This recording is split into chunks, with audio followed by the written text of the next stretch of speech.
Did you know that if I were to, I'm not going to, but if I were to say the word boobies, I'd get 5 minutes more of your attention. Just simply saying the word boobies, I'd get 5 minutes more of your attention. Now why? This isn't some joke, this is scientifically proven. Why is this?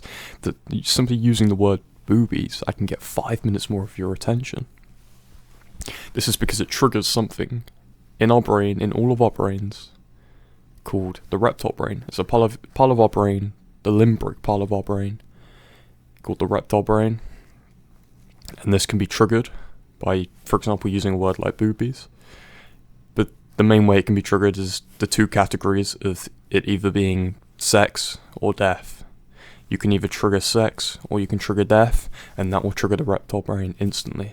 Notice how I said those words? You may have been able to feel within you some kind of alertness. Sex. Death. That's kind of like you spike up a bit when you hear those words, and this is your reptile brain being triggered. It's a way of instantly getting attention and holding attention, maintaining attention. And that's the example I gave with the word boobies. Obviously that's in the category under sex. So if you were to say a word like boobies, you would get more attention. I'm not saying go around shouting boobies, but I'm saying there's ways you can implement this as an example. As like, you can find other ways to implement either sex or death to grab and hold attention. This is why most people have heard the phrase sex sells. We all know that famous phrase, that famous quote, the sex sells. Why do we always hear this? Well, this is because sex triggers the reptile brain. The reptile brain is what drives our decision making.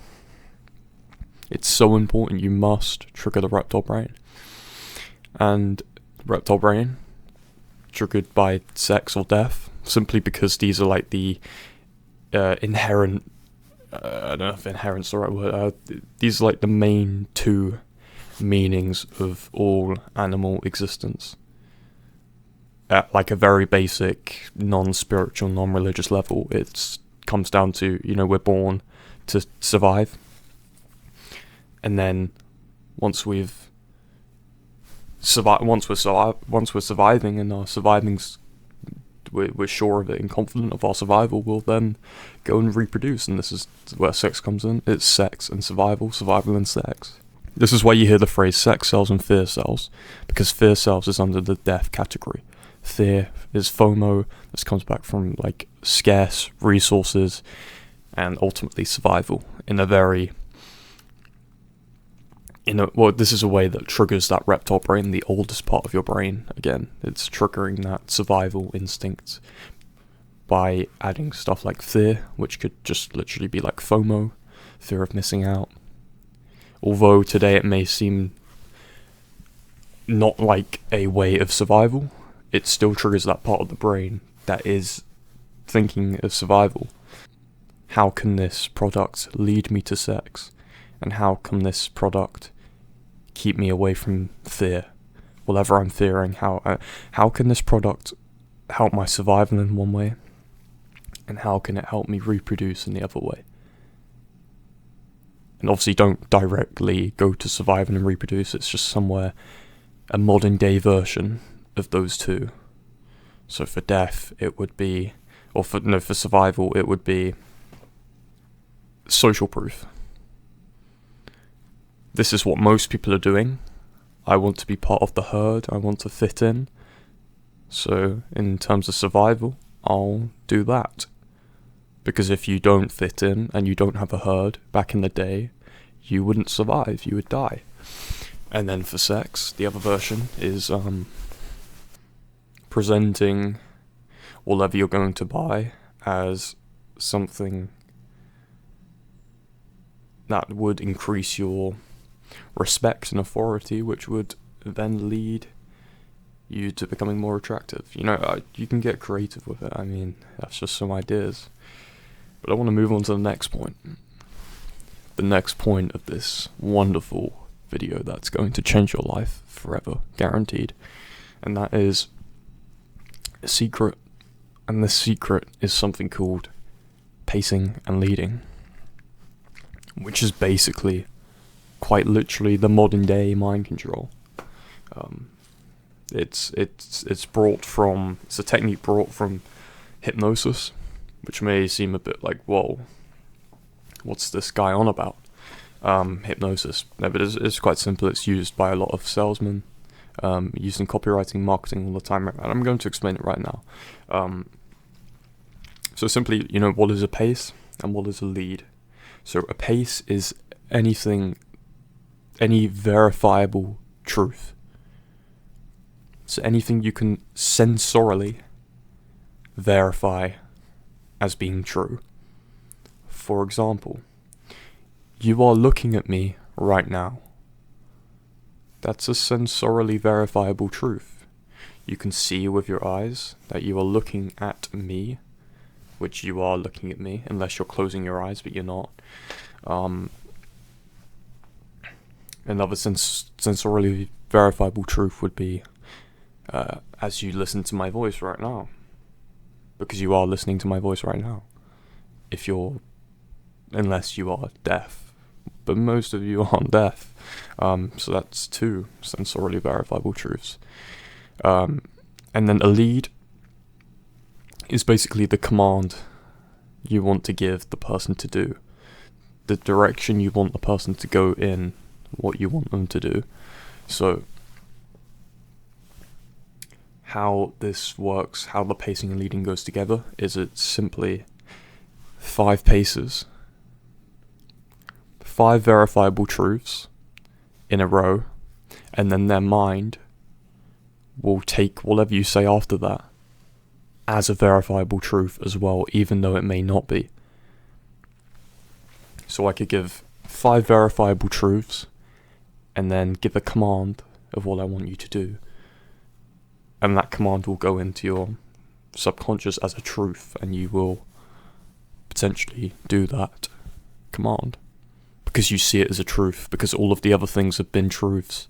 So your mind just switches off and accepts anything after the 5 verifiable truths as another truth. It's like there's another thing similar to this, which is called yes sets, which if you're in sales you would have heard this. This is basically where you ask questions to get yeses. Also used with another thing called tag questions, which is questions such as, isn't it? Aren't you? And these are basically small questions you add onto the end of your sentence to get yeses, to create the yes sets. And it's kind of like that. You get in the pattern of saying yes, whereas with the pacing and leading, you get in the pattern of agreeing with what they're saying and assuming it's a verifiable truth. So then after the 5 verifiable truths, you assume everything after is also a verifiable truth. Hope that makes sense. You might have to rewind and watch that, but it's very powerful. I'd suggest copywriting as well. Most of you probably already do, but you begin by describing the exact situation your reader is in. This is called pacing. Without even knowing it or not, you may already be doing this, but this is called pacing, describing the exact situation your reader is already in, and then you can lead from there. Lead into the after result. I'm sure you can think of creative ways to use that. So the next one is something extremely powerful,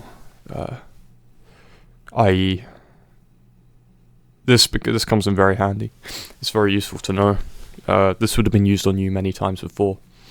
Most people have had this used on them because most people eat at restaurants or cafes often. It's called a double blind. Sorry about the voice. The voice cracks. I've actually got a bit of a cold right now. That's why I'm getting the occasional. So a double blind is. So have you ever been to a restaurant and the waiter has come up to you, waiter or waitress has come up to you and said, would you like still or sparkling? We've all had that, still or sparkling. What they don't offer you in that choice is tap. Why? because they don't make money from tap, they make money from still or sparkling. So they create the illusion of there only being two choices by using the word or. Still or sparkling. This removes the third choice that you could easily choose, which is tap.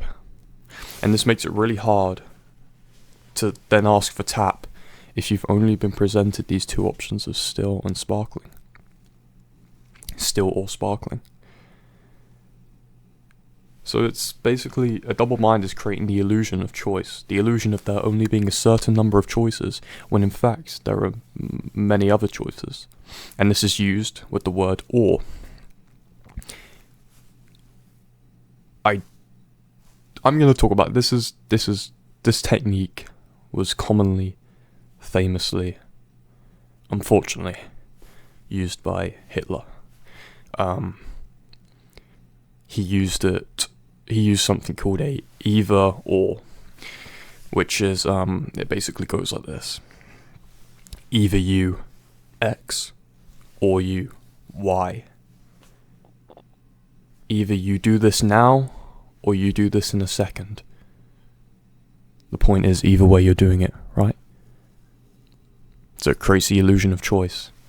Either you do this now or you do this in a second.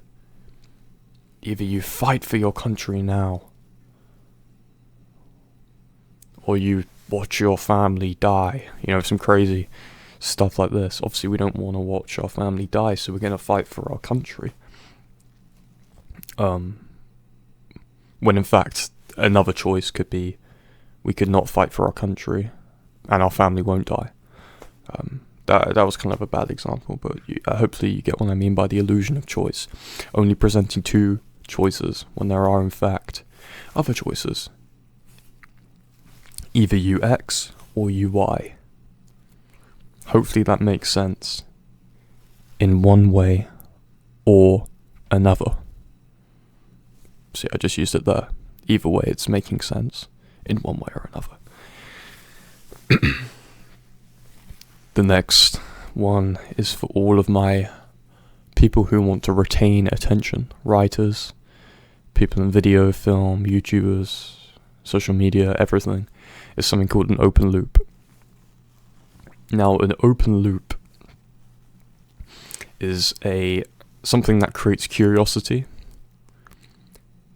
in someone's brain, a curiosity that needs to be answered. Humans don't like when something's been presented and they're curious about it and they don't get the answer. So for example, an open loop I could give you right here, right now is, can I ask you a personal question? And then I just don't ask you the personal question. You see how you want to know what this question is. This is the open loop, the curiosity. I've given you the curiosity. Can I ask you a personal question?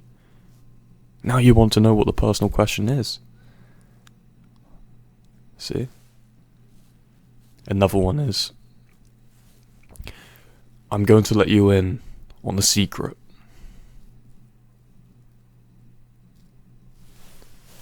Now you want to know what the secret is. Curiosity has been opened. Now I want to know what the answer is. What is this secret? This is what an open loop is. There's many ways this can be used. And can I be completely honest with you? I use this often. I try to use this as much as possible. Because it's just so powerful for retaining attention, keeping the viewers hooked. Extremely powerful. But a word of caution.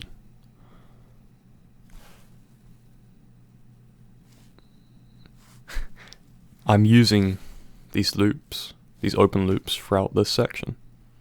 For example, another one right there was a word of caution. Now why a word of caution is such an amazing open loop is because it also triggers back. It also triggers the first point we were talking about, which was target, sex and survival. What does the phrase a word of caution trigger? survival. The need for survival. And it's an open loop. Curiosity plus survival. That's instant attention and retention. What I want to talk about now is something so powerful that I know you won't believe, but I just have to tell you. It's called anchoring. Now, you may have heard anchoring before, but I'm not talking about price anchoring right now. More on that later. But for now, I want to talk about anchoring in terms of feelings. We all feel things. Watching this video, hopefully I would have triggered some emotion within you. What we don't quite understand, most people should understand this, but what they don't understand is that when we have emotion evoked within us, when we're feeling this emotion, we attach this emotion to things we're sensorily engaged with, things where our senses are engaged with, our feelings will be attached to. For example, if you were to be feeling really horny now, you are looking at me, and as you can imagine, you would attach that feeling to me. This is maybe not the best example, but stay with me, this gets interesting. How can I explain this? Let me explain. So, this feeling evoked within you, whatever you're sensorily engaged with, that feeling will be attached to. So for example, for sight is a sense. If you're feeling a strong emotion, a strong feeling right now, because your sight is engaged with me, looking at me here now, that feeling will be attached to me, start to be attached to me. And we know this because, have you ever been listening to a song, an old song that has just taken you back to a memory, a feeling of a time before, maybe a summer of when you were younger? We've all had that. I've had that with many songs. This is because this song has been anchored.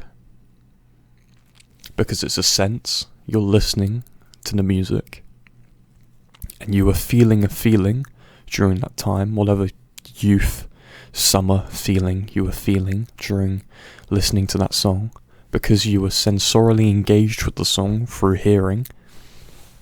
A feeling that you were feeling was attached to that song, and therefore when you listen to that song in the future, it rejogs that memory inside of you and brings up that feeling again. Hopefully that makes sense. But brands do this all the time. Brands use things as nostalgia, and brands, most famously, a most famous example is Coca-Cola. Coca-Cola uses the feeling of Christmas, the anchor of Christmas, this amazing feeling and anchor of Christmas, to attach to their brand Coca-Cola. This is what they do. Because you have all of these amazing feelings around Christmas, and they present Coca-Cola with Christmas. They attach these two things together, Coca-Cola and Christmas, they attach them together. And therefore, Coca-Cola takes the feelings of Christmas and puts it on Coca-Cola. I really hope I'm making sense. This is really difficult to explain, but I really hope you can understand this, because it's so powerful, and most famous brands are using this every day, all day. And famous marketers, they all absolutely use this. You know, I've been personally told and spoken to famous marketers who have told me this, and it's extremely, extremely powerful. So please rewatch that if you didn't quite understand. So another thing about feelings is how you can actually evoke a feeling within anyone right now. If you wanted to evoke a feeling within anyone, you could do this by simply triggering their imagination and getting them to imagine that feeling. This is what hypnotists do. This is how hypnotists get people to feel things. They trigger the imagination of that feeling. If you imagine the feeling, you will feel the feeling. So if I were to tell you right now, imagine feeling happy. As you can imagine feeling happy, and you will start to feel happy. Because you're imagining that state, that feeling of happiness, you will feel the happiness. You will start to actually feel the happiness. This is just a way, I mean, you can get creative with this. You don't have to use the word imagine, but you can use the word imagine. But there are other ways to trigger imagination. So what we have to do is trigger imagination and then guide them to the feeling. And then what you could do there, once they're in that feeling and feeling that feeling, you can sensorily engage them with your product and therefore anchor that feeling to your product and anchor that product to your feeling.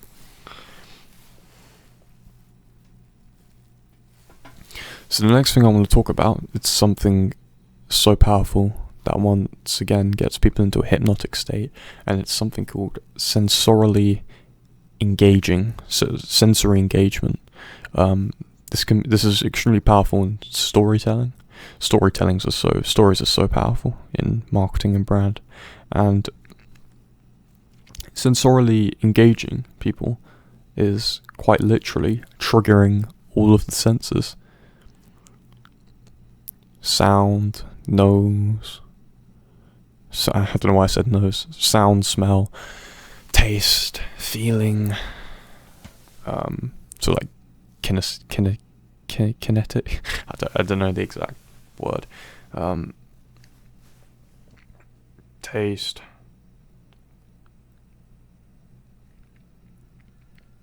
and what this does is it creates a hypnotic state because they become so involved. When you can hear, when you can feel, when you can see, you can become so engaged and absorbed in whatever you're engaged in a way where it becomes your reality. Your imagination is so strong on the thing because of the sensory engagement that it simply becomes such a powerful daydream, almost a dream. You think it's real because you're so engaged sensory with it. And so next up we have something called LY words. LY words. These are words such as lovely, absolutely, automatically, naturally, and these are basically descriptive words, and these are inherently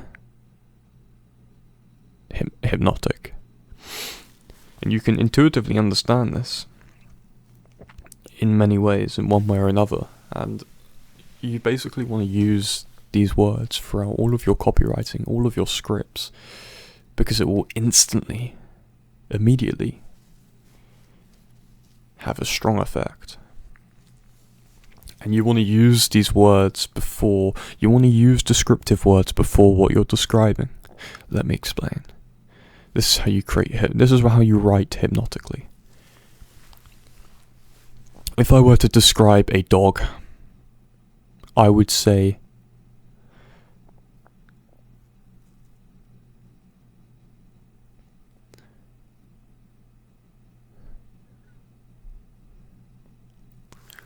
sorry, I'm just trying to think of a great example for this amazing dog. I was rapidly walking my dog. So just imagine that. I was rapidly walking my dog. Why would I say I was rapidly walking my dog instead of I was walking my dog rapidly? The difference is simply in the imagination. When I say I was walking my dog rapidly, you first imagine me walking my dog. And then when I finish with the word rapidly, you then have to edit your imagination to then imagine me rapidly walking my dog. Whereas when I begin with the word rapidly, it makes your imagination a much cleaner transition. Because you'll instantly imagine me rapidly walking my dog, if that makes sense, rather than imagining me walking my dog and then having to edit it after you hear the word rapidly. So you basically want to begin with the ly word, the descriptive word, before what you're describing. And this is what the best authors in the world use, the most famous authors. This is their little secret. So the next amazing, powerful technique that's changed my life is something called the echo technique. And this is a technique that creates instant rapport within two people. And this is basically where you echo people and repeat their words in a way that isn't inauthentic. I mean, there's really a balance to this, which is key.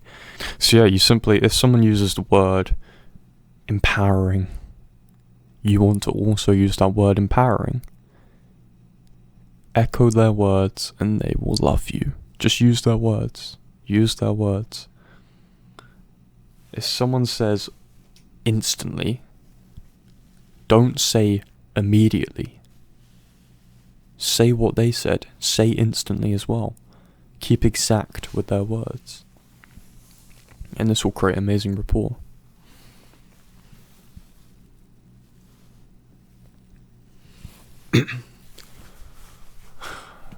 What if there were 3 magic questions to make anyone fall in love with you in just 15 minutes? Let me explain. With question number 1. So there are 3 topics, and topic number 1 is something called occasion location. And this is a topic of questions. And this is basically what you do. If you ever want to create instant rapport with someone, and you meet them in, let's say, a shop, you meet them in a shop, the first line of questioning you want to start with is simply the location. What brings you here? The second line of questioning is career and passion. Ask them about their career, ask them about their passion. So, what are you passionate about?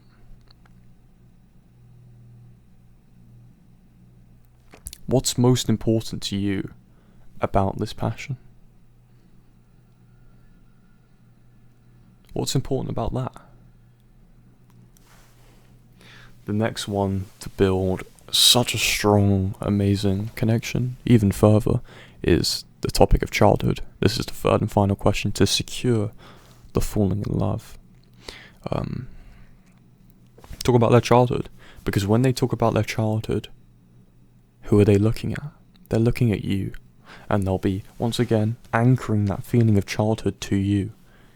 And they'll be talking to you about their childhood, only knowing you for 30 minutes. And they'll feel like they would have known you their whole life, because they're anchoring an earlier time of their life to you. So, the power of the word you. You stands out because you is your name. And there's an effect in the human brain where we focus in on our names. When our names are called, we will hear it. And the word you is practically our name. It's another version for us. It's another version of our name. And when our name is called in a party, we will hear it instantly. No matter the loud music that's going on, the other person could be speaking for a while, and then as soon as they say our name, we'll hear it instantly. And because the word you is another version for our name, it works the same. We are drawn to the word you. When we hear the word you, we pay attention. This is why, famously in music, the word you is used before the chorus. You'll notice how many pop songs have the word you right before the chorus, or have it as the main lyric. Like the most popular song on Spotify or whatever, is Shape of You by Ed Sheeran. Shape of You. There's a reason You's in the title. And it's so successful. The word You is extremely powerful. It hooks people's attention. You want to use the word You as much as possible. Apple on their website uses You very frequently. There's also another cool thing with the word you can do something called a I-U switch, which is basically where you talk in your first person, as in I. So you use words like, I'm going to the shop. So I went to the shop and I bought some milk, and I went... Sorry about the voice cracks. I do have a cold. I did tell you about this. I'm ill as I try to say these words. I don't usually get voice cracks. So yeah, I went to the shop. I bought some milk. I blah blah blah. I blah blah blah. Then eventually, if you turned it to you. So I went to the shop. I bought some milk, and if you were to buy milk, you could do the same. So it's called an I-U switch. It's where you switch from I to you, and it creates confusion that allows you to slip in a command. I find that you can listen intently. So I started with I find, then I switched to you can, then the command, listen intently. That's kind of a gist of how that works, but that's quite complicated.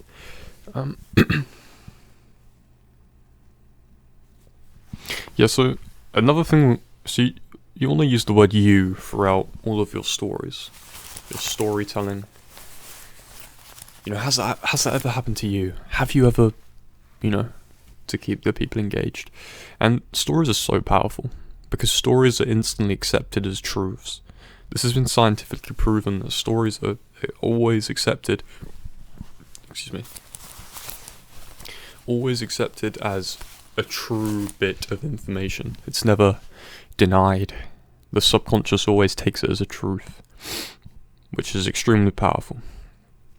And you can embed stuff within a story that slips through the conscious mind straight into the unconscious as a direct suggestion, which is extremely powerful.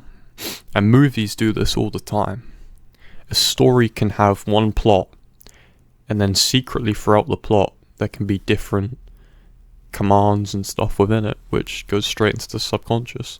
Or even if you have a movie about an assassin and the guy the assassin is hunting. This is just some random first thing that came to mind. If on the way to a shop where the assassin is going to buy his gun, he first stopped off at an abortion centre or something like that, something to do with abortions before he got the gun, something completely irrelevant to the story. If he first stopped off there and had a conversation with anyone which was either pro or against abortion, because that's embedded within the story, it would slip in. It's not part of the main plot. It's just something they did on the way, and it will embed in. I don't know if that makes sense. That was a really simplified way of doing it, but I mean, even like stuff like symbolism, this is where you get really in depth to the whole embedding. Stanley Kubrick, famous filmmaker, did this a lot with symbolism, and he was very precise with how he set up his sets. Everything had to be perfect, and this was because he put certain symbolism, archetypes, and stuff that the subconscious would pick up on. And so basically watching a movie is like digesting all of the information, and you can put bits of information, bits of commands you want that will just slip in. And this can be done just with normal storytelling. Very powerful, very powerful. Yeah, I mean, the basics of storytelling, you just want to keep to the first thing you need to find out when trying to tell a good story is, the time, the location, the protagonist, the antagonist. These are the 4 main points you really only need to understand and figure out, and before you move on to the next complicated bits. And the way famous people who wrote South Park, the writers, they have this technique for amazing stories that are just like buttery and allow you just to binge episode after episode because the stories are so clean. It's something called But Therefore. It's basically a storytelling technique where instead of the story going, I went to the shop and then I went to the car and then I got in the car, I went home and then I went, but you know what I mean by using the word and then. What you want to do is you want to replace the word and then with either but or therefore. So I went to the shop, but they didn't have any milk. Therefore, I went to a farm. Therefore, I milked a cow. But the cow milked me. I'm an idiot. Yeah, so another way of storytelling, which is so powerful, is something called quotes. People are very suggestible to quotes, and you can embed stuff within quotes that just slip in. So just a quote is, I could say something like, I was talking to my friend the other day, and she said, whatever.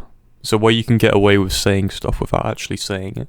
You can give commands without actually giving the command, because you're saying someone else said it, if that makes sense. And you can also create confusion with this, is you can stack quotes. I was talking to my brother's sister's roommate the other day, and she said, when you can imagine feeling so good, you can realize the more you feel good, the more you can recognize that I create those good feelings within you.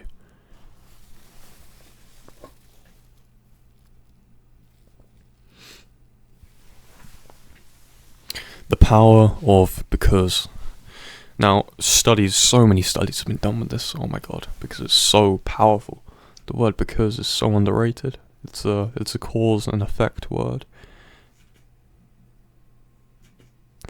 that just destroys resistance. I mean, it makes people suggestible.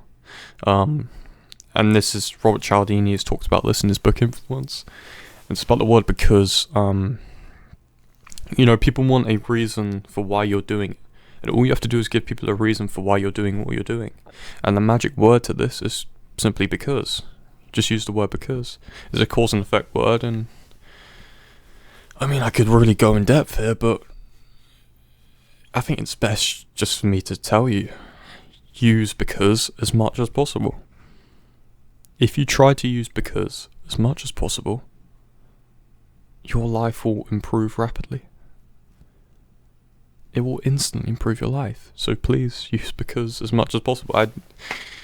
I could over-explain it, but it's best if you just trust me and use the word because it is empowering. Next up we have rhetoric devices. So rhetoric devices are, we've got antimetaboly, which I like. It adds a bit of musicality, which is appealing towards people. We have the John Kennedy speech that I'm going to remember right now, and I'm not going to flip it up. Ask not what your country can do for you. Ask what you can do for your country. Antimetaboly, ABBA. So it's one word. So word A, word B, word B, word A.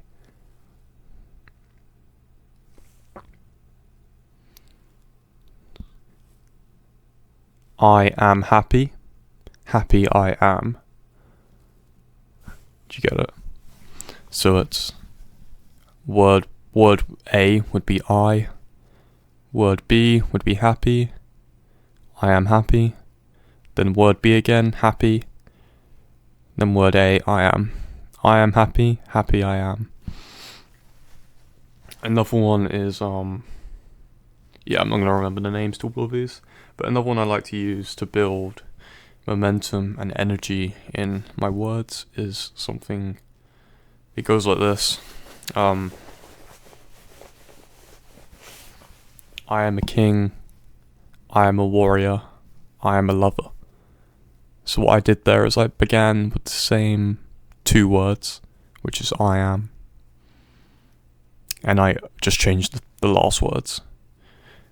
And I did it in rules of three. Always do everything in rules of three. 3 is the magic number, remember that, 3.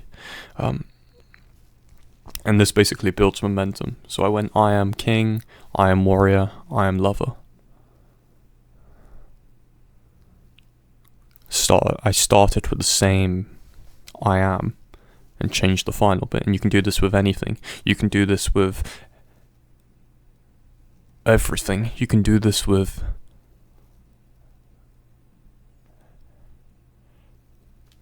something. I did it then with the you can do this with. You might have picked up on that.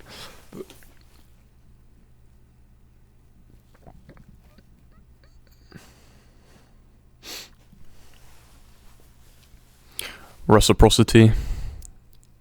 People love to give back when they feel they've received something. They don't like to be in debt. They like to repay their debts.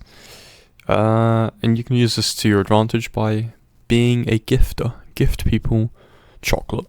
Specifically chocolate, because chocolate releases oxytocin, which generates feelings, positive feelings inside of you, which will then be anchored to you. Also hot chocolate, very useful, connects people to the present. Because it's sensorily engaging.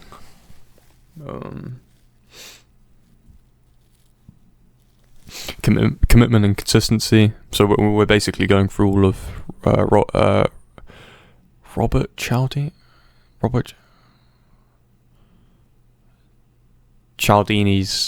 book Influencer. So commitment and consistency. This is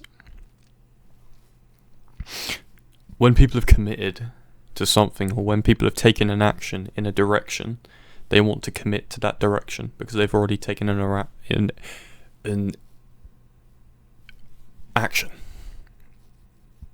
So how bullies do this is if bullies want the other school kids to help him bully, they'll just get the other school kids to do a tiny little bit of bullying, and then slowly bring up the more extreme stuff. Commitment and consistency. Social proof. Everyone, everybody, most people, most popular. I mean, have you ever been in a shop and seen the sign most popular? We all have, right? This is because human psychology shows, scientifically proven, that we move in herds. We move in herds. We honestly do. I talked about this earlier on. Use social proof. Say everyone's doing something. I mean, Trump does this. Trump uses the word everybody all the time. Everybody's voting for me. Everybody loves me. And also, I just realized I've been using the word scientifically proven. The words scientifically proven a lot. This is because this is also another thing you can use. Just the 2 words scientifically proven. People love when something's scientifically backed. Authority. People follow authority. If you have social proof, you have authority.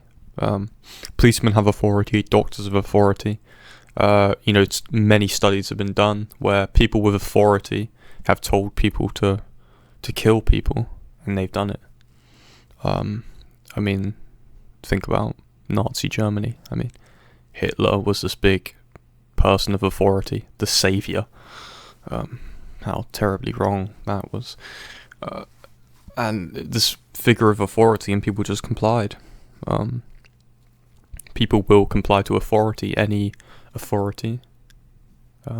if you are presented as the appeared for, you don't even have to be actual authority, you just need to appear as authority. This could even be as simple as body language. Intelligence, just the authority in any scenario, situation, or thing. Authority is extremely powerful. People follow the authority. People comply with the authority. People choose the authority.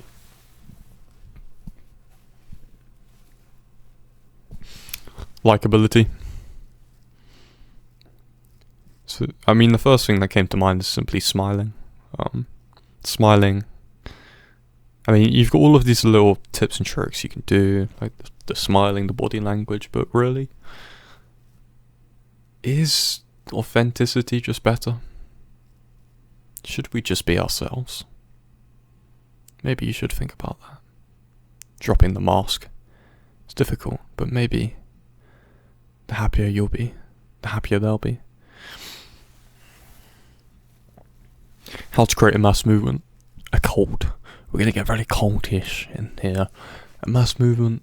So a mass movement, there's three things. Number one, a future cause. A future thing that you are going towards, like a mission. Every company is a mission. Every mass movement has the next thing, every mass movement has a charismatic leader. For Apple, Steve Jobs. Every mass movement has a new opportunity. This is a new product. Once again, for Apple, the new opportunity, the new product was like the iPod, the new Apple thing. They always bring out new. It's got to be new, something reinvented. Not reinvented, something invented, something new, different, never seen before. That partnered with a charismatic leader and a future mission, future cause. It's extremely powerful. More about cults. You can create an us versus them dynamic, which that's probably the most powerful cult thing you can do. Having an enemy makes people stick to you like glue. Yeah, so scarcity, breathless talking like this, it kind of makes you want to look and pay attention, because if they're not breathing, there must be something urgent going on. Why aren't you breathing? Why aren't you? You must have to pay attention to something. Why aren't you breathing? There must be something. There must be a typo. Yeah, so what I just did there was something called breathless talking, and this basically, when you hear breathless talking, you immediately pay attention, because it signals fear.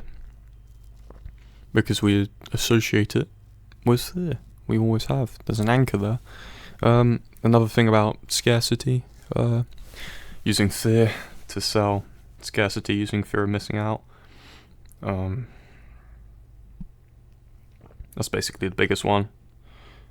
You may already know this, but just in case you don't, I thought I'd tell you. And once again, I did just use FOMO there. I do this quite a lot throughout this video. I tell you what it is, and then I use an example to explain it. And I just did it there. The phrase was, you may already know this, but just in case you don't, that's the fear of missing out. I'm going to let you in on a secret. You have to know. You have that fear of missing out if you don't know the secret. You get me?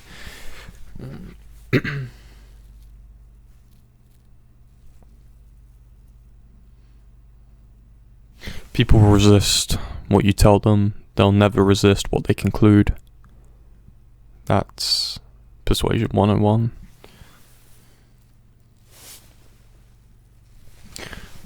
Comedy, people like funny people. So comedy is simply a setup and a punchline followed by a punchline. So the best way to think about this is simply zig, zig, zag. Yeah, I mean, yeah, I've written some comedy before. You want to hear my comedy? I wrote a joke I wrote the other day. LinkedIn is like Grindr,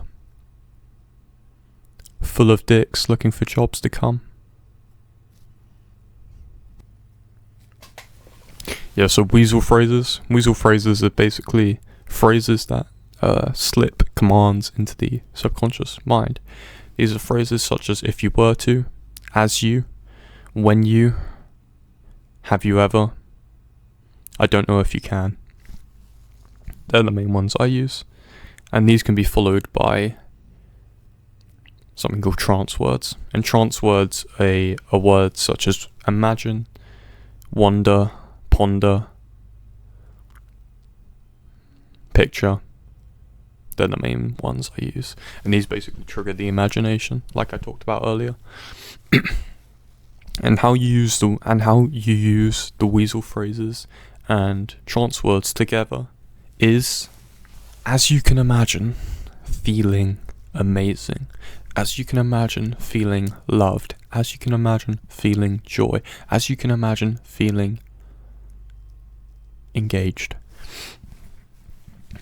So it's weasel phrase, trance word, sensory engagement, command. Okay, I don't know if you can listen to the next point.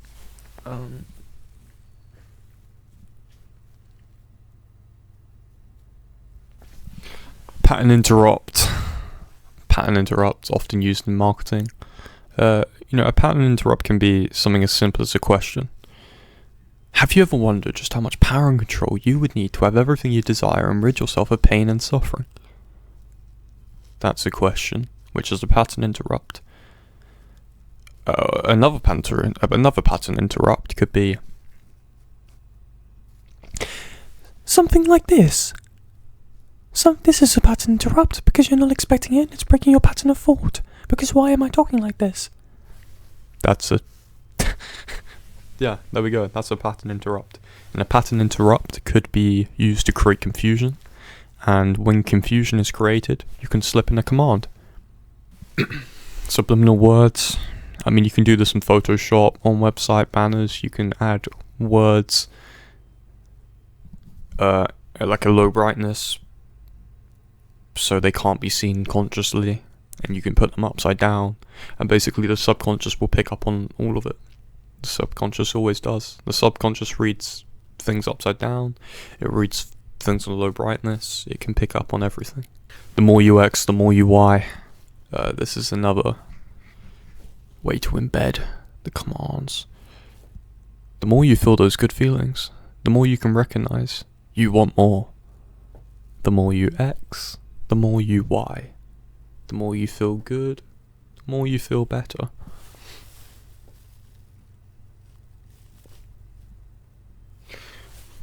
Yeah, so you know I did this voice. Basically that's called falsetto, and falsetto releases adrenaline, which is a feeling that can be felt. Well, it's not a feeling, but adrenaline causes a rush that you can feel inside, and that can be anchored to you. I mean, pop singers do this all the time. They switch to falsetto to release adrenaline, for that feeling to be attached to the song. Use metaphors. The three main words I use to use a metaphor is, are, is, are, and I'm. So is, are, I'm. He is a pig. I am a mountain. They are sheep. They're metaphors to describe. And metaphors put people in a trance, make them more suggestible. And they stick in their mind because they're like mini stories. Stories take up memory capacity. The power of I need your help. Always use the words I need your help, and people will give you help. If you say I need your help, most likely you will get help.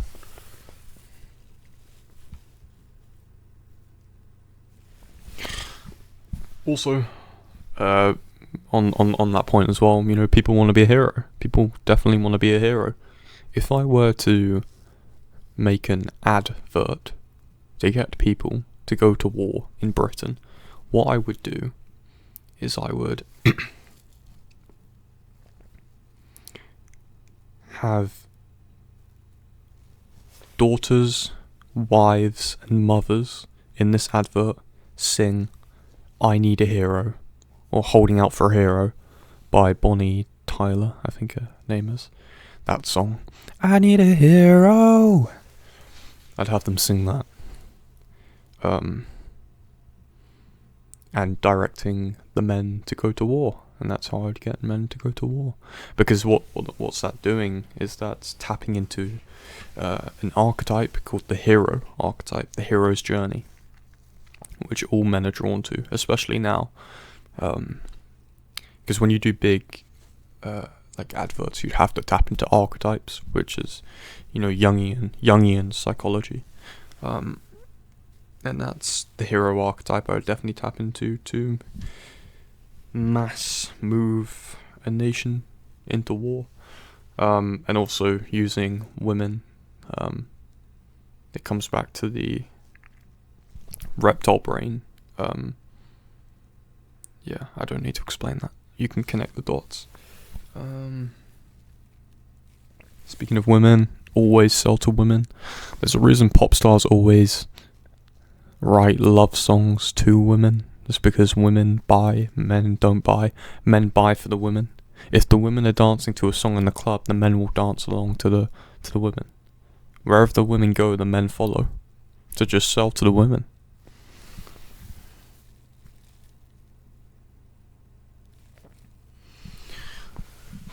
Price anchors, you can add like a decoy price. If you have free prices, $7, $13, and then $14.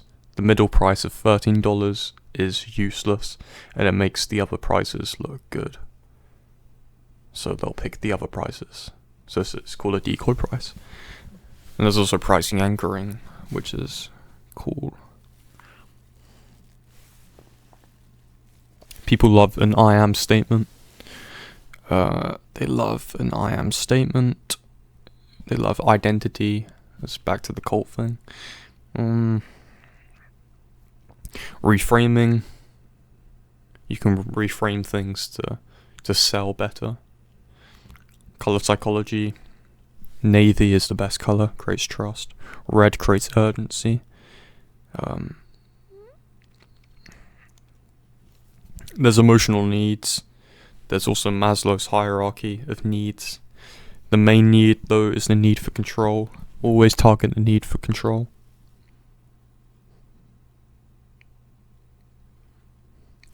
Always nod when listening. People are drawn to faces. Find someone who doesn't feel much control. Raise the anger and bitterness levels to a greater pitch. Sprinkle in some emotionally arousing promises of reclaiming control. Add a dash of expectation that your system will give them greater control and dignity and status. Finally, serve up your own power and take control from them you promised. Creating a problem to sell a solution. Creating a fire to be the hero who puts the fire out. And finally, you're perfect just as you are, not just as you're not. Thanks for watching. Share this, clip it up, put it on TikTok. Please and thank you.